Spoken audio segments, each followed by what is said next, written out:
All right, without much ado, you're in for some great book readings. Let's cross to George in the Western Cape for the 12th Funda Mzantsi Championship. Stand by. Good evening, Francis. I think we want to start with something different. Let's give you a view of the room.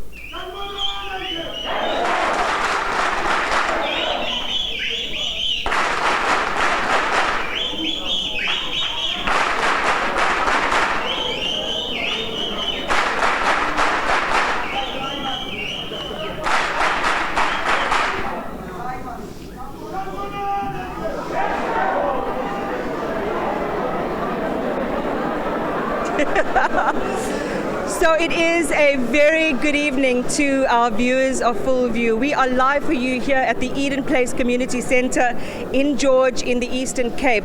This is a book lovers festival unlike any other I think many people might have attended in their lifetimes. And what makes it different? We have 300 inmates from across the country's correctional facilities who have competed in their individual institutions to emerge as the best of the best. And here they are tonight over the course of a week, battling it out with local communities and universities to show who emerges as the ultimate book aficionados.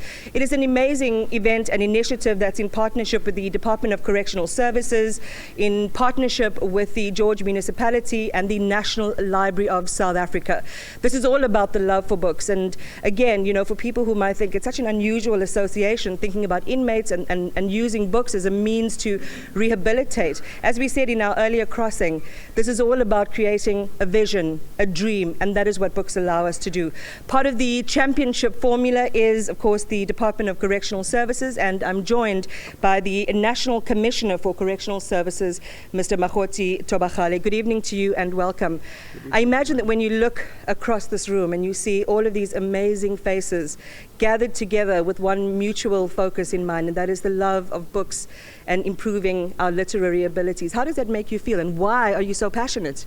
It makes us feel proud as the Department of Correctional Services because our mandate is to finally ensure that the offenders that finish serving their sentences end up being reintegrated back into communities. Now, if you look at what is happening here today, in fact, for the whole week, we have offenders that are still serving their sentences participating in a competition with book clubs from schools, book clubs from members of the community. So they are already participating in that process of reintegrating themselves into the community as part of a rehabilitation and correctional programs that we run as a department. But what also makes us very proud is the fact that it's not only the department, as you've already indicated. We work in partnership with the municipality, we work in partnership with the Department of Sports, Arts and Culture, Library, South African Library Services. So this is a partnership that is meant to enrich the community, that is meant to ensure that we have safer communities, we reduce the levels of crime in our country. Certainly you can see, you know, there's such a beautiful and high energy. It's something, again, you don't often associate with people who society feels has lost their way and have caused damage to society. People who are, in a sense, having to heal the wounds of, you know, those whose who their actions have affected, but also to begin that inner healing for themselves. It's also very much a part of the four-pronged pillar of the Department of Correctional Services in how you go about rehabilitating people and having them back in society. Just tell us a bit more about this holistic approach to rehabilitation. We have psychological services in correctional services. We also have got social workers. We have what we call correctional programs. When you get admitted into a correctional facility, you sign what we call a sentence plan. Part of that sentence plan is your journey for rehabilitation and corrections. Now, we don't only work on the soul, we also work on the mind. Because we recognize the fact that behind bars, there are also brains. Now, we activate those brains. That's why the motto of Funda Mzantsi is developing creative minds. With those minds being developed, the offenders can now be authors, they can be writers. Some of them have even written plays, dramas. Others have even acted in those dramas themselves. Now we are developing an industry, but at the same time, we are also giving them an opportunity to participate in broader educational programs. That is at the core of rehabilitation. Listen, let's not forget it's also a competition, and competition is fierce. I know we're going to be in a debate a little bit later on. We're going to have a spelling bee. So the stakes are very, very high, and I'm almost loath to ask you whether you think the community, the universities, or our inmates are going to emerge as the ultimate champions. Our inmates always win because they are very good. But I must also indicate that everybody who participates in this competition is a winner, because in the first instance, what we do is to encourage the formation of book clubs. So in as much as it's a competition, a fierce competition, we are equal to the task as the Department of Correctional Services with our inmates. Let's see what members of the community can show us. Let's see what the school book clubs will show us. Guys, the gauntlet has been thrown down. This is going to be exciting to watch. Just a final thing, because part of your work is around reporting on the success of these programs. How would you rate the success of programs within our country's correctional services that take inmates to another place in terms of development and seeing a future despite what has happened in the past? I've indicated that this project itself is at the heart of educational programs that we run. The offenders that participate in these programs as part of their rehabilitation have a less than 1% rate of reoffending. Wow, that's... In fact, they continue to even enroll for higher education, enroll for further education and training in TVET colleges also. So we are actually making a difference in their lives. Thank you so much for talking to us, and it's really heartening to hear the progress that you make and, of course, the prognosis for rehabilitation and success of a program like this. So thank you very much for sharing that insight with us. So what's coming up next? We have on stage, looking stunning, Rafiwa Mamidza, who is from the Ozias Davanya Secondary School, and she's going to read a passage in Chivenda from the book Micheto by A.W. Machal, and she's going to read from paragraph 3, page 4. Give it your best, darling. Ndiani raisa mahaka spending. Zina ni rokowa mamiza. Odobara kuku ya tuyori wa zina. Micheto yawa. Yawa ni mwari makode. Magau. Nikodobara kasia tarlavuna. Kandi mana ya borari. Hara zina vatela mamara zina mamatambu. Vachishika kala murau. Uri na tanga ya kusindeli babawaone. Vatela ima.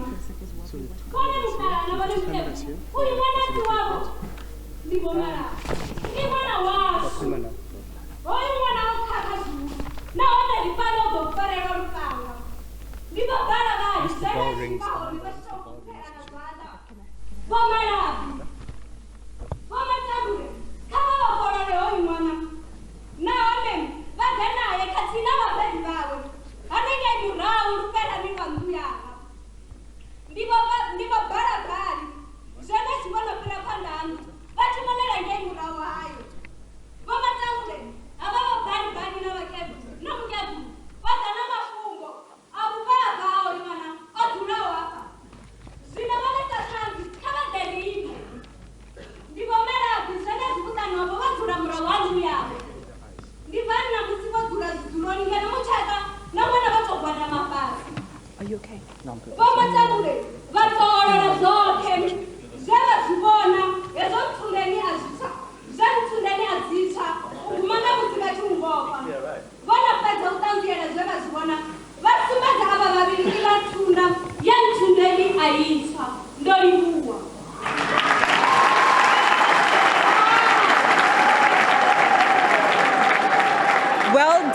Well done to Rafiwa, read with such passion and conviction.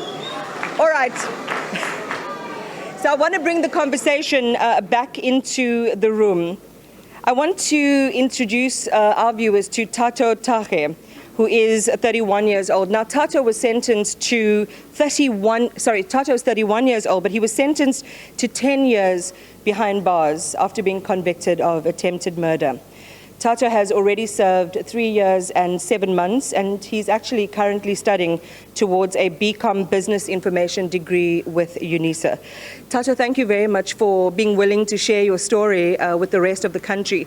And tell us how it is that you ended up behind bars. It's careless mistakes and not thinking about my decisions, and that's how I landed up in here. And I then got sentenced to 10 years for attempted murder.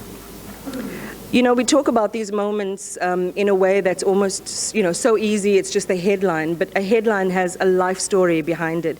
It has the story not just of you, Tato, it has the story of your family and everyone who loved you. Talk to us about the impact on that day when you heard your sentence and realized you were going to be spending all that time behind bars. It was quite heavy, and my world just stopped instantly. And during my time in here, it actually gave me time to actually further introspect and actually look at myself. And I've got a bigger view of what I actually want to achieve in life. And it's changed my perspective of life and being more serious. So I want to actually do greater things when I come out. I guess that's the reason then that you decided to go down the academic path. Why did you choose the degree that you chose? I've always had an interest in computers and business. So considering that we're currently in the 4th Industrial Revolution, I chose BCom Business Informatics. And those paired up together should create better opportunities for myself outside. How does life after being behind bars look like to you? It looks quite positive. I know that it seems quite difficult, but I'm quite positive and optimistic. And being inside it teaches me to always be creative and think that it's not the end of the road. My world did not end with me being incarcerated. I'm still alive, and there's more outside, and the support. DCS introduces us to lots of support mechanisms, and hopefully I'll gain from that. Well, you have to know that all of our hopes and our intentions and our dreams for you are there. You have, everyone's, kind of well wishes for you to be able to achieve all of these things you've shared with us now. When we think about this competition, the Funda Mzantsi competition, and the energy was so beautiful, so high, what made you want to be a part of this? Being inside sparked the need and want to actually read. And reading is actually, there's a big choice of books to read from, and non-fictitious and fictitious books. And more than anything else, being in Funda Mzantsi and representing all 11 of official languages, it sparked an interest to actually to learn about all the other indigenous languages which I actually didn't have an interest in, and it's quite an exciting journey for me. You came here to win. There's lots of lovely trophies just near the stage. Are you hoping that you and your team are going to go away with some of them? Hopefully. Team Gauteng is a city of gold, so we shall see. Tato, thank you very much for that.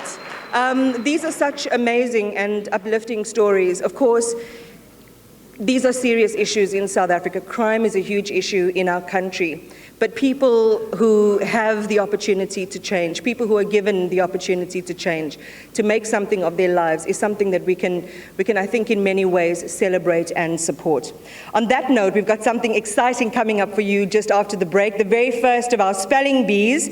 And Phoenix Raising Cloud Tehran is from the Worcester Female Correctional Center. She's part of the Robben Island Book Club. And Emily Ndala is from the Tembisile Book Club in Kwagga, both in the Western Cape, and they'll be taking part shortly. I can't wait to see what happens. Stay with us.